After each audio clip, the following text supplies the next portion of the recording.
여러분 안녕하십니까? 검찰이 오늘 서훈 전 청와대 국가안보실장, 박지원 전 국가정보원장, 그리고 서욱 전 국방부 장관의 자택을 전격 압수수색했습니다. 지난 2020년 서해에서 북한에 의해 피격된 공무원이 자진월북한 것처럼 조작했다는 의혹 때문인데요. 이들의 자택을 포함해 10여 곳을 동시다발적으로 압수수색하면서 잠잠했던 수사가 급물살을 타고 있습니다. 문재인 정부 고위 인사들에 대한 소환 조사도 멀지 않은 것으로 보입니다. 먼저 이재욱 기자입니다. 서욱 전 국방부 장관의 서울 홍은동 자택 앞. 아침부터 검찰 관계자가 압수물을 담은 종이 상자를 들고 집을 빠져나옵니다. 비슷한 시각 서훈 전 청와대 국가안보실장의 자택과 박지원 전 국가정보원장의 여의도 자택에도 검사와 수사관이 찾아왔습니다. 검사 한 분과 두 수사관은 약 30분간에 걸쳐서 압수수색을 했는데 휴대전화 그리고 수첩 5개를 가져간 것이 전부입니다. 김홍희 전 해양경찰청장 등 해경 관계자들, 또 국방부 관계자들의 자택과 사무실까지 모두 10여 곳에서 동시다발적으로 압수수색이 진행됐습니다. 앞서 국정원은 지난 2020년 해수부 공무원 고 이대준 씨의 피격 당시 관련 보고서를 삭제한 혐의로 박지원 전 원장을 고발했습니다.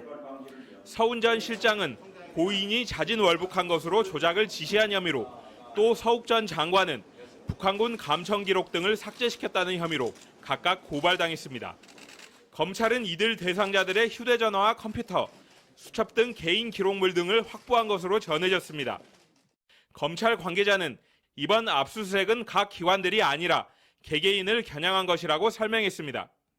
주변 조사를 마친 검찰이 본격적으로 핵심 인물들의 범죄 혐의가 있는지 수사의 초점을 전환했다는 얘기입니다. 만약 혐의 입증을 위해 필요할 경우 대통령 기록물이나 국방부의 감청 자료 등 핵심 증거에 대한 추가 압수수색이 이뤄질 수도 있습니다. 압수물 분석 이후 서훈 전 실장과 박지원 전 원장, 서욱 전 장관에 대한 조사가 확실시되는 가운데 또 다른 문재인 정부 고위 인사로 수사가 확대될지 주목됩니다. MBC 뉴스 이재욱입니다.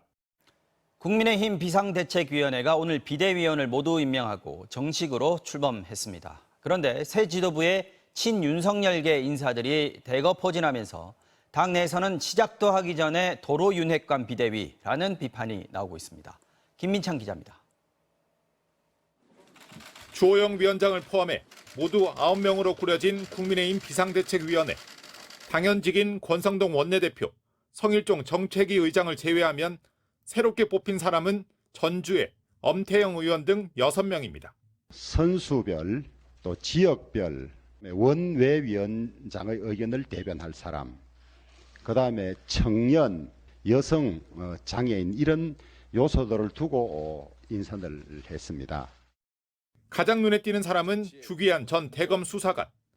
윤석열 대통령이 광주지검 근무 당시 인연을 맺은 것으로 알려진 주 위원은 인수위 전문위원으로 활동했습니다. 또 6월 지방선거에서는 국민의힘 광주시장 후보로 출마하기도 했는데 주 위원의 아들이 대통령실 6급 행정요원으로 채용돼 근무하는 사실이 드러나 사적 채용 논란까지 일었습니다.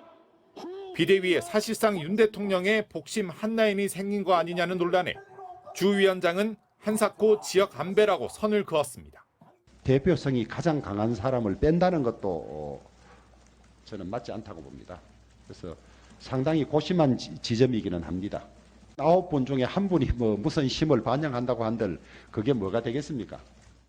의총에서 재신임을 얻어 당연직 비대위원을 맡게 된 권성동 원내대표에 대해서도 논란은 계속됐습니다. 권 원내대표도 당의 비상 상황을 초래한 당사자 중 하나인데 이준석 대표는 내쫓고 본인은 자리를 지키면 국민들이 뭐라고 하겠냐는 비판이 터져나왔습니다. 비상 상황의 원인 제공자가 또 비대위원으로 참여한다는 것은 넌센스 아니냐. 여기에 수천억 대 특혜 수주 의혹으로 탈당한 상태에서도 후보 시절 윤 대통령을 밀착 수행에 눈길을 끌었던 각덕흠 의원도 당 사무총장으로 내정됐습니다. 국민의힘 비대위는 모레 첫 회를 열고 당 혼란부터 수습해 나가겠다고 밝혔습니다.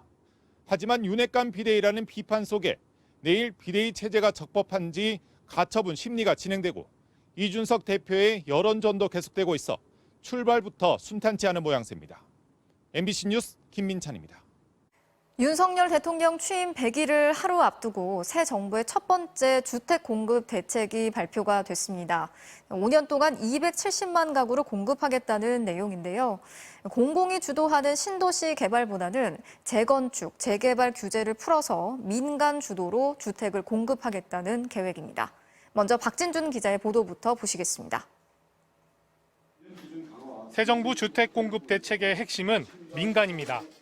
수요가 있는 곳에 공급을 집중한다는 원칙 아래 민간의 참여를 허용하여 창의적인 도심 개발을 촉진하겠습니다. 신도시 건설보다는 도심 재건축 재개발을 늘리겠다고 했습니다. 꺼낸 카드는 재건축 초과이익 부담금 감면. 재건축 초과이익 환수제는 조합원 1인당 평균 이익이 3천만 원을 넘으면 초과된 돈의 최고 50%까지 세금으로 거두는 제도입니다. 하지만 2012년 이후 시행을 계속 미루어 아직 제대로 부과한 적이 없습니다. 재건축 심사 때 안전진단 평가 비중을 낮춰 통과도 쉽게 만들겠다고 했습니다. 규제 완화를 기다리던 재건축 조합들은 환영하는 분위기입니다. 구체적인 방안들이 마련되고 법제화되어 실행할 수 있도록 후속 조치에 상당히 기대를 좀 하고 있습니다. 개발이익 환수를 제대로 하기도 전에 후퇴시킨다는 비판을 의식했는지 구체적인 감면안은 9월에 내놓기로 했습니다. 도심 재개발도 민간 주도로 활성화하겠다고 했습니다. 서울 용산지구나 세운지구 같은 곳에 용적률을 최고 500%까지 높여주고 세금도 깎아줄 계획입니다. 이렇게 앞으로 5년 동안 수도권 158만 가구, 지방 대도시 52만 가구 등 270만 가구를 공급한다는 계획입니다. 하지만 지금 같은 집값 하락기에 큰 효과가 없을 거라는 비판, 민간 주도 개발로 결국 땅 주인이나 건설사들 좋은 일 시킬 거라는 비판도 나옵니다. 그거로 인해서 발생할 수 있는 국지적인 집값 상승 이런 것들을 얼마나 잘 컨트롤하느냐에 따라서 주택 공급 대책이 성공을 할 수 있느냐 못하느냐 이게 결정이 되겠죠. 이번 대책은 큰 그림만 제시됐을 뿐 구체적인 실행 방안은 뒤로 밀어놨습니다. 국회 입법 과정도 변수가 될 것으로 보입니다. MBC 뉴스 박진준입니다. 오늘 밤과 내일은 남해안을 중심으로 최고 150mm가 넘는 많은 비가 올 것으로 보여서 비 피해가 또 우려됩니다. 지금 상황은 어떤지 기상센터 연결해서 알아보겠습니다. 최아리 캐스터, 비구름이 지금은 어디에 있나요?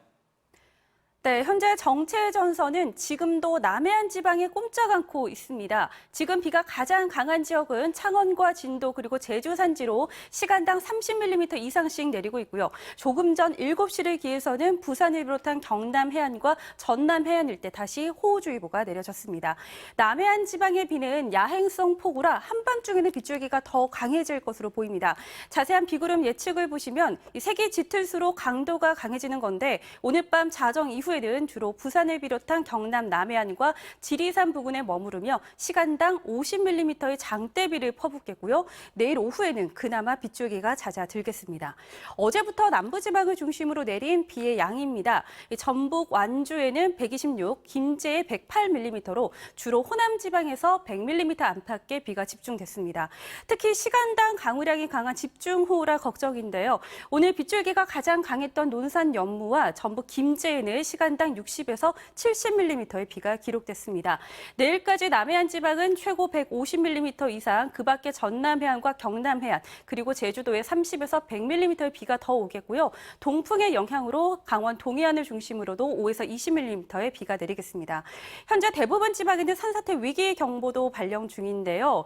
오늘 밤 사이가 이번 비의 최대 고비가 될 것으로 보이니까요. 피해가 나지 않도록 각별히 유의하셔야겠습니다. 지금까지 기상센터였습니다. 인하대 성폭행 추락사 사건의 가해 남학생이 피해 여학생을 추락시킨 구체적인 정황이 법의학 감정서를 통해서 드러났습니다. 당초 준강간치사 혐의에서 형량이 더 무거운 살인 혐의로 바뀐 것에도 이 감정서가 결정적인 역할을 한 것으로 알려졌는데요. MBC가 입수한 감정서 내용을 구나연 기자가 전해드리겠습니다. 지난달 15일 새벽 피해 학생은 인하대 건물의 2층과 3층 사이 복도 창문에서 1층으로 떨어진 채 발견됐습니다. 피해 학생이 떨어진 창틀은 복도 바닥에서 106cm의 높이에 두께는 24cm가량. 검찰에 제출된 법의학 감정서는 피해자가 스스로 이 창틀을 넘어 떨어졌을 가능성은 없는 것으로 분석했습니다. 당시 피해자가 만취 상태였고 손에 벽면을 짚은 페인트 자국도 없다는 겁니다. 반면에 가해자가 피해자를 창틀 위로 올린 뒤 떨어뜨렸을 가능성은 매우 높은 것으로 분석했습니다. 당시 피해자가 창틀에 기대 있었던 위치와 자세, 가해자와의 거리를 물리적으로 분석했을 때 가해자는 매우 적은 힘만으로도 피해자를 창문 밖으로 떨어뜨릴 수 있었다고 봤습니다. 사건 이후 가해자 측은 피해자의 신장 등을 고려할 때 가해자 혼자 힘으로 추락시키는 건 불가능하다는 입장을 고수해왔지만 그렇지 않다는 사실이 확인된 겁니다. 피해자의 배에 남아있던 눌림 흔적 역시 스스로 창틀에 오르려면 좌우에 번갈아 생겨야 했지만 실제로는 창틀에 걸쳐있던 흔적만 확인됐습니다. 결국 가해자가 피해자를 강제로 추락시킨 법의학적 근거를 확보한 검찰은 가해자의 혐의를 준강간치사에서 이보다 무거운 살인으로 바꿔 재판에 넘겼습니다. 검찰 조사에서 당시 상황이 기억나지 않는다고 말해온 가해자가 사건 직후 처음 경찰 조사에서는 피해자를 밀었다고 진술했던 사실도 확인됐습니다.